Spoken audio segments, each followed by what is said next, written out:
নমস্কার বন্ধুরা, welcome to Rupa's food story চ্যানেলে তোমাদের জানাই অনেক অনেক স্বাগত। আজকে বানাবো এক বাটি সুজি আর কাঁচা আলু দিয়ে দারুণ একটা নাস্তা রেসিপি।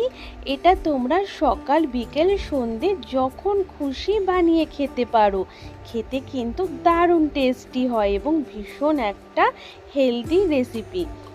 এখানে দেখো, এই রেসিপিটা বানানোর জন্য লাগবে সুজি। আমি একটা ছোট বাটি মেপে এক বাটি সুজি নিয়ে নিয়েছি। তার সুজিটাকে আমি মিক্সিং জারের মধ্যে ঢেলে নিয়েছি আর সাথে দিয়ে দিচ্ছি 2 চামচ মতন ময়দা। তোমরা ময়দাটা অপছন্দ করলে এখানে 2 চামচ আটাও দিয়ে দিতে পারো। তারপর মিক্সিতে দেওয়ার পর খুব সুন্দর করে একটু এখানে আমি পাউডার করে নেব সুজিটাকে। ময়দা দেওয়াতে এর বাইন্ডিংটা খুব সুন্দর হবে। তারপর দেখো, সুন্দর একটু এখানে মিহি করে নেওয়া হয়েছে। খুব মিহি হয়নি, সুজি একটু দানা দানাই থাকে, তবে যেটুকু মিহি করা যায়। তারপর একটা বাটির মধ্যে ঢেলে নিয়েছি।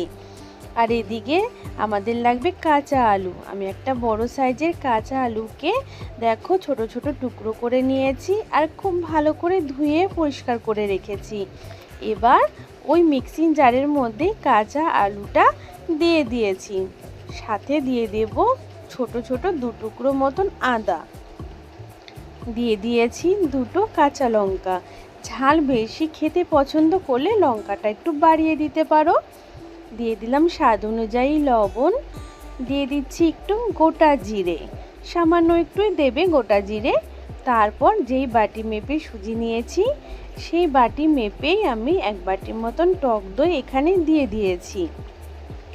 তা টক দইটা কিন্তু নর্মাল, একদম কোনো ফ্রিজের ঠান্ডা না।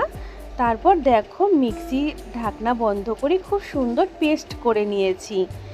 ভালো করে পেস্ট করে নিতে হবে যাতে আলুটা সুন্দর আমাদের পেস্ট হয়ে যায়, যাতে গোটা গোটা দানা না থাকে। তারপর যেই বাটিতে আমরা সুজির মিক্সারটা রেখেছি সেটার মধ্যেই এই আলুর পেস্টটাকে ঢেলে দেব।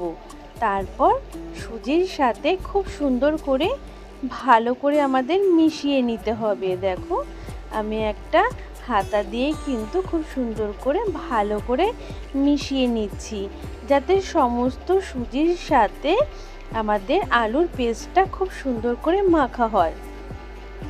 খুব ভালো করে দেখো মাখা হয়ে গেছে। তারপর মিক্সির বাটিটা ধুয়ে একটু জল এখানে দিয়ে দিচ্ছি। তারপর আবার দেখো, খুব ভালো করে পেস্টটাকে সুন্দর করে আবার একটু মেখে নেব। যেহেতু এখানে সুজি আছে, সুজিটা কিন্তু একটু ফুলবে, তার জন্য একটুখানি জল দিয়ে কিন্তু আমাদের একটু থকথকে ব্যাটার তৈরি করতে হবে। কারণ একটু রেস্টে রেখে দিলে সুজিটা কিন্তু ফুলে অনেকটাই ব্যাটারটা আবার গাঢ় হয়ে যাবে। তাই সুজিটা যাতে একটু ফুলে ওঠে ভালো মতন, তার জন্য একটু থকথকে ব্যাটার আমাদের তৈরি করে নিতে হবে। তাই দেখো, একটু একটু করে জল দিয়ে খুব সুন্দর করে আমি একটা থকথকে ব্যাটার তৈরি করে নেব। তো একেবারে কিন্তু খুব বেশি জল দেবে না, যাতে না প্রথমেই ব্যাটারটা একদম পাতলা হয়ে যায়। একটু একটু করে জল দিয়ে মিশিয়ে নেবে। দেখো, তাহলেই তোমরা বুঝতে পারবে যে ব্যাটারটা একটু আমাদের থকথকে করে তৈরি করে নিয়েছি। তারপর ঢাকা দিয়ে এটাকে রেস্টে রেখে দেব 5 থেকে 7 মিনিটের জন্য। ঢাকাটা খুলে নেব। আমি 7 মিনিট পর ঢাকাটা খুলে নিচ্ছি। ব্যাটারটা কিন্তু এখন অনেকটাই আবার গাঢ় হয়ে গেছে, যেহেতু সুজি সুন্দর একটু ফুলে উঠেছে। দেখো, এবার কিন্তু প্রথমে দেখো আমি এখানে আর জল মিশিয়েছিলাম, তবে পরে আর কোনো রকম জল মেশাবো না। এই রকম ব্যাটারেই আমি আজকের এই সুজি আর কাঁচা আলু দিয়ে তৈরি ধোসাটা তৈরি করে নেব। তারপর ধোসাটা যাতে সুন্দর একটু জালিদার হয়, তার জন্য এখানে আমি 1 চামচ মতন দিয়ে দিয়েছি বেকিং সোডা। সোডা দেওয়ার পর খুব ভালো করে মিশিয়ে নিতে হবে। দেখো, ব্যাটারটার মধ্যে কত সুন্দর একটা জালি ভাব উঠে গেছে। সুন্দর করে আমাদের মিশিয়ে নিতে হবে ব্যাটারের সাথে। সোডাটা তখনই মিশিয়ে নেবে যখন তোমরা সাথে সাথে এই সুজি কাঁচা আলুর ধোসাটা তৈরি করবে। তারপর এদিকে দেখো, আমাদের ব্যাটার রেডি হয়ে গেছে পুরোপুরি।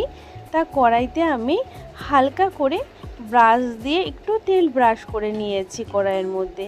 তোমরা তাওয়াতেও করে নিতে পারো, তবে আমি তাওয়াতে আর করছি না। আমার এই কড়াইটাতে খুব সুন্দর কিন্তু ধোসাগুলো উঠে যাবে, এজন্য আমি আজকে কড়াইতেই তৈরি করে নেব।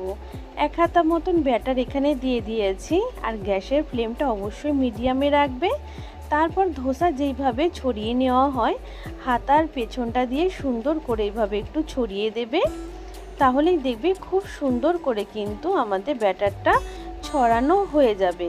ব্যাস এরকম করে ছড়িয়ে দেওয়ার পর তারপর তোমরা 4 থেকে 5 মিনিটও লাগবে না, 3 থেকে 4 মিনিটের মধ্যেই দেখবে খুব সুন্দর ধোসার নিচের থেকে একটা সুন্দর কালার ধরেছে। সেটা তোমরা নিজে থেকেই বুঝতে পারবে যখন দেখবে সুন্দর একটু কালার ধরেছে।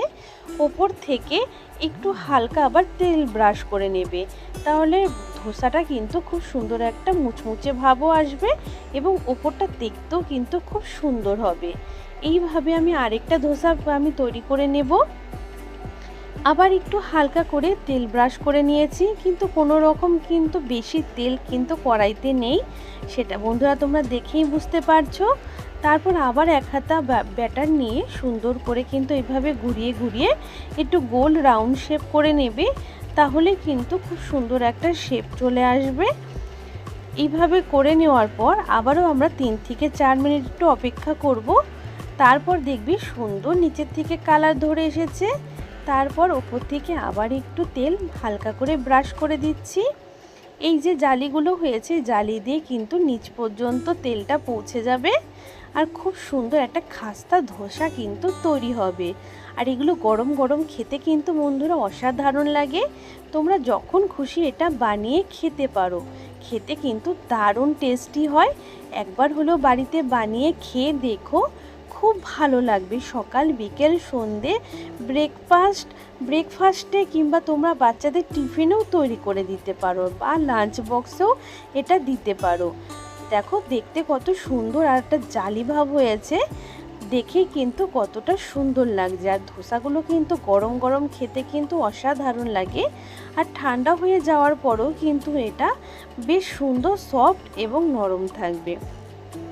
তাই এরকম দেখো ধোসার সাথে আমি নারকেলের চাটনি সার্ভ করেছি।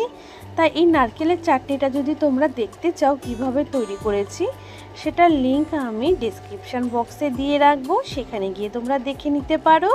তাই এটা তোমরা যে কোনো আলুর তরকারি কিংবা এরকম কোনো চাটনির সাথে খেতে পারো, খেতে কিন্তু বেশ ভালো লাগে।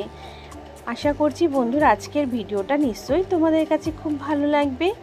ভালো লেগে থাকলে অবশ্যই ভিডিওতে একটা প্লিজ লাইক করে দিও। ভিডিওটা আরও অন্য বন্ধু ফ্যামিলি বন্ধুদের মাঝেও শেয়ার করে দিও, সে সমস্ত বন্ধুরাও যাতে এই ভিডিওটা দেখতে পায়, তারাও যাতে এরকম সুন্দর একটা রেসিপি বাড়িতে বানিয়ে খেতে পারে। আমার চ্যানেলে যদি কোনো নতুন বন্ধু এসে থাকো, অবশ্যই চ্যানেলটাকে সাবস্ক্রাইব করে নিয়ে বেল বটনটাকে অল করে রেখো। আমার ভিডিওর সমস্ত নোটিফিকেশান তোমার কাছে পৌঁছে যাবে। আমার সমস্ত নতুন এবং পুরনো বন্ধুরা খুব ভালো থেকো, সুস্থ থেকো, বাই।